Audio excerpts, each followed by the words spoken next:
दोस्तों, मैं आज के ज़माने की राजनीति के बारे में कुछ बताना चाहता हूँ आपको। तो आप उस वीडियो पे ज़्यादा से ज़्यादा रिस्पॉन्स दिखाएं और ज़्यादा से ज़्यादा लाइक शेयर करें। आजकल की राजनीति चल रही है, जैसे बीजेपी सरकार बोलती है, नरेंद्र मोदी बोलते हैं कि भाइयों और बहनों, हमने 14 साल में इतनी तरक्की की है कि अपना देश फर्श से फर्श पर पहुंच गया, इतनी तरक्की की।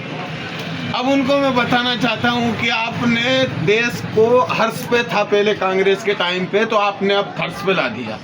उन्होंने तरक्की नहीं की है, इस देश का भक्षण किया है। भक्षण कैसे, मैं आपको बता देता हूं कि कांग्रेस ने पहले बहुत साल राज किया है। उसमें कांग्रेस की राजनीति के बाद भारत पर कर्जा 45 करोड़ रुपए था।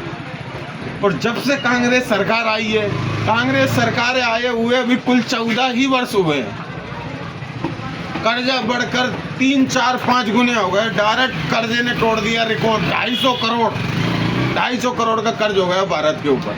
आप इस वीडियो पर मुझे रिस्पॉन्स बताएं कि बीजेपी सरकार अच्छी थी या कांग्रेस सरकार।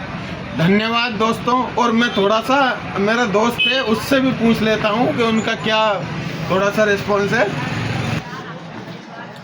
जी, आप बताएं थोड़ा सा रिस्पॉन्स क्या है आपका।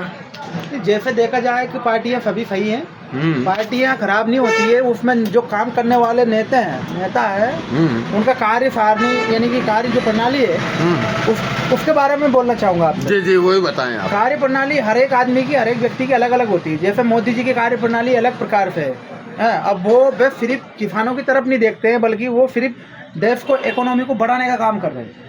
इकोनॉमी को बढ़ाना चाहते हैं वो धीरे धीरे। अभी जैसे पिछड़ रहा था देश, तो वो बढ़ा रहे।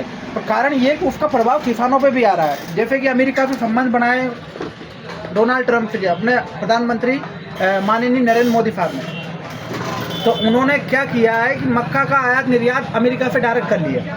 अब सीधा सा प्रभाव वो किसानों पर पड़ा। किसानों की मक्का इस साल भाव क्या बिका है वो आप सब अच्छी तरह जानते हो, यानी 1500-1600 रुपये से ऊपर तेजी दी गई। तो यानी किसान घाटे में जा रहा है। और सरकार ये भूल रही है कि सरकार हमेशा किसानों से ही बनती है। तालियां हमेशा किसान ही बजाने आते हैं, व्यापारी और बिजनेसमैन कभी तालियां बजाने नहीं आते। इस चीज़ को आप मानते हो लखन जी? बिल्कुल बिल्कुल। और थोड़े से और इनके 2-4 शब्द, पर उसके बाद वीडियो ज़्यादा बड़ी हो रही है। तो मेरा कहने का तात्पर्य यही था कि कांग्रेस भी अच्छा राज करके गई। कांग्रेस इकोनॉमी पे ध्यान न देते हुए सभी को साथ में लेके चल रही थी। और मोदी जी जो हमारे अभी वर्तमान जो प्रधानमंत्री हैं, उनका मेन फोकस ये है इकोनॉमी को बढ़ाना, आयात निर्यात और विदेश करना। मेरा इतना सा कहना है कि सभी की कार्य प्रणाली अलग अलग प्रकार से होती है। पार्टियां कोई गलत नहीं है, कांग्रेस भी अच्छी थी और बीजेपी भी अच्छी है। और आने वाले भविष्य में कोई तीसरा मोर्चा भी खड़ा होगा, जैसे नरेश मीणा जैसे लोग खड़े हो रहे हैं राजस्थान में, तो उनका भी होता है। अब आप देख लो राजस्थान के अंदर क्या हो। अब देखते हैं, मैं आपको बता देता हूँ कि देखो दोस्तों, सचिन पायलट को कुचला गया, दबाया गया, राजनीति को दबाया गया गुजर नाम से। तो ऐसा नहीं होता है। सचिन पायलट एक अच्छा चेहरा है, मैं उनको लाइक करता हूँ। भले ही मैं बीजेपी का कट्टर हूँ, पर मैं सचिन पायलट को लाइक करता हूँ। सचिन पायलट को एक बार मेरा अगर ये वीडियो राहुल साहब के पास जाता है दिल्ली तक, तो मैं उनसे गुजारिश करता हूँ कि वो एक बार सचिन जी को मौका दे, क्योंकि वो अच्छा काम करेंगे। वो 36 कौन की राजनीति करने वाले हैं, मतभेद करने वाले लोग नहीं है वो। और बल्कि राजनीति को वहाँ भी कुचला जा रहा है। अभी अध्यक्ष पद को लेकर बातें चल रही है। डोटाफरा साहब अपनी कुर्सी से चिपके पड़े हैं, छोड़ना नहीं चाहते हैं। उनके बेटे टीकाराम जूली को हटाना चाह रहे हैं। तो ये सब चीज़ें होती रहती हैं, ऐसा कुछ भी नहीं है। पार्टी अच्छी है। मेरा कहने का मतलब ये है कि कार्य प्रणाली को थोड़ा सुधारा जाए। पार्टियाँ सभी अच्छी होती है, ऐसा कुछ भी नहीं है। कार्य प्रणाली पर ध्यान दें। दोस्तों, ये वीडियो पूरी देखें आप, जब भी आपको समझ आएगा कि किस विषय में चर्चा हुई है इस पर।